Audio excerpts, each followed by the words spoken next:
और वो मेरा सबसे बड़ा शिवलिंग है। उसका पूजन करने वाला, ध्यान करने वाला मेरी पांचों मुक्तियों को प्राप्त कर अंत में शिवलोक को प्राप्त करता है। पांचों प्रकार की मुक्ति उसकी हो जाती है। सूत जी बड़ा सुंदर वर्णन कर रहे हैं। ब्रह्मा जी के अवमान को जब बाबा ने दूर किया, सूत जी कहते हैं, हे ऋषियों, ज्ञान से सिद्धि होती है तो ज्ञान कहां से होगा। सूत जी कहते हैं कि प्रणव जीवन में बहुत आवश्यक है प्रणव। एक बड़ा सुंदर भाव आता है कि पंचाक्षर से भी सिद्धि प्राप्त होती है, जीवन सफल होता है। और ये जो पंचाक्षर है, ये ब्राह्मणों को नमः पहले लगाना चाहिए, अन्यत्र वर्ण के व्यक्तियों को नमः बाद में लगाना चाहिए। जो भी जाप करते हैं उनको, जो ब्राह्मण हैं उनको नमः शिवाय बोलना चाहिए।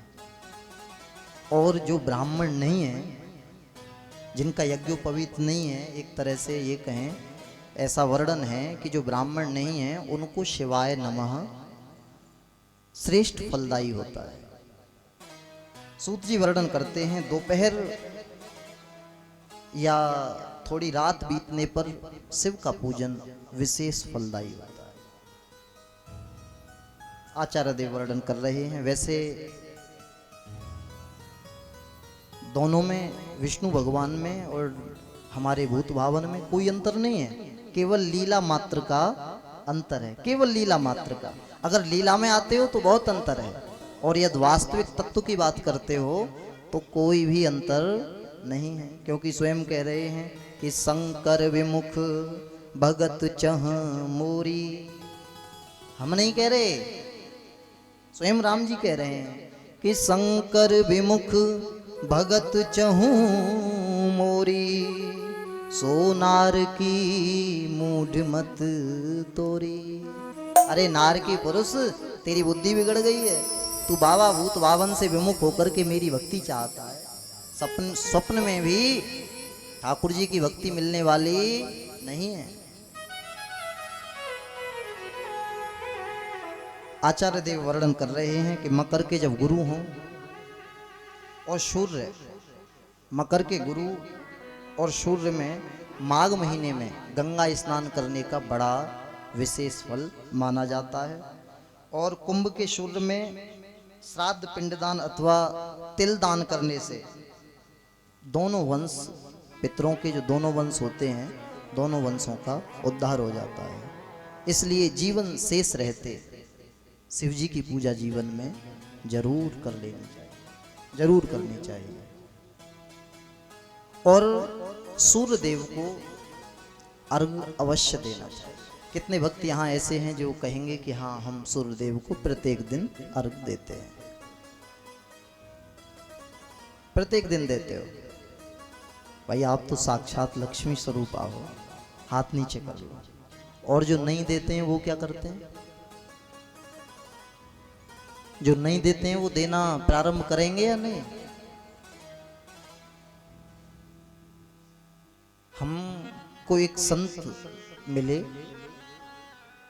उनको धर्म सम्राट स्वामी करपात्री जी महाराज की सानिध्य प्राप्त हुई थी। वो कह रहे थे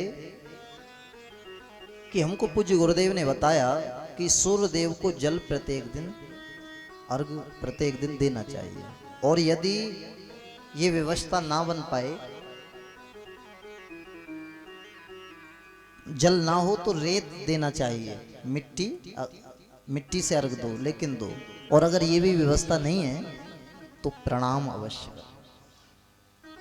लेकिन नियम कदापि नहीं तोड़ना चाहिए।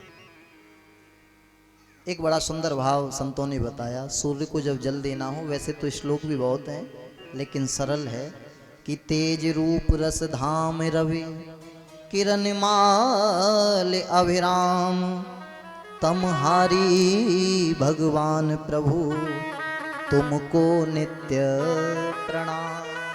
अरे एक नित्य प्रणाम अगर हम सूर्य देव को कर लें तो क्या जाता है?